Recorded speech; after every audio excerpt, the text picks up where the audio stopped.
है ना कोई ईश्वर, ये बात मानने के लिए संत का वचन ही प्रमाण होगा।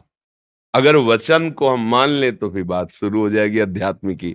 मान लेने से सवाल हल हो जाता है। जब हम स्कूल में थे तो था कि मानी संख्या इतनी, तो सवाल हल हो जाता था।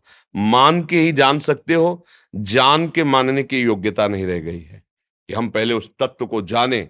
इसके लिए पहले मानना पड़ेगा, गुरु मानना पड़ेगा, उनके वचनों को मानना पड़ेगा, शास्त्रों की बात माननी पड़ेगी। श्रद्धावान लभते ज्ञानम तत्परः संयतेन्द्रियः ज्ञानम लब्ध्वा पराम शांति मचिरेणादि। पहले प्रबल श्रद्धा के द्वारा गुरुजनों की बात, शास्त्र की बात मानी, तब उसे ज्ञान हुआ कि मैं व्यर्थ में अपनी जीवनी शक्ति को भोगों में नष्ट कर रहा हूं। अब इंद्रियों को शासन में लिया, संयतेन्द्रिय जितेंद्रिय हुआ, तब उसको असली ज्ञान हुआ। फिर वो देख पाता है अपने हृदय में नारायण या गौर श्याम को, हृदय निकुंज यही भगवान को प्राप्त कर लेता है और तृप्त हो जाता है। उन्हीं भगवान में तो अब ना कोई चाह रह गई, ना कोई लालसा, ना कोई दुख, ना कोई सुख। महान प्रसन्नता, अखंड प्रेम, अखंड आनंद।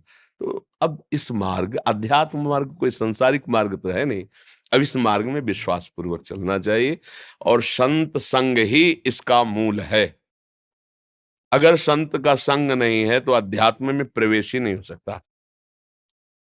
प्रेम और ज्ञान ये तो बहुत ऊंचाई की बात है। साधारण धर्म में भी चलने के लिए किसी न किसी महापुरुष का आश्रय लेना होता है, उसी से हम आगे बढ़ते हैं। सत्य वस्तु है, उसमें किसी के प्रमाण की जरूरत नहीं है। आपका भी हृदय कहता कोई तो है, ऐसा किसी का हृदय नहीं है जो कहे नहीं जानता कोई भगवान भगवान। हम एक बार ऐसा उसको घुटने टेकना पड़ेगा कि एक बार उसे लगेगा कोई है मुझे बचा ले।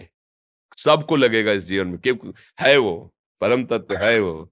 तो उसको अभी स्वीकार कर लो तो बचाने की बात ही नहीं आएगी। आप और वो साथी हो जाएंगे। छिन छिन बिहरत संग, छिन छिन निरखत प्रेम भरी। वो कहीं दूर नहीं है, इतने नजदीक है कि शरीर बहुत दूर है, वो हमारे बहुत नजदीक है। वहीं बैठा हो चुपचाप मौन शांत तुम्हें देख रहा है। जिस दिन तुम प्यार से उसे पुकारोगे वो सह नहीं पाएगा, तुम्हें गले लगा लेगा। बस वो प्यार की जरूरत है और वो प्यार बाजार में मिलता नहीं। रे मन रसिकन संग बिन रंचन उपजय प्रेम। भक्ति कर दीप प्रेम कर बाती, साधु संगत कर अन्न दिन राति, तभी उसका अनुभव होता है।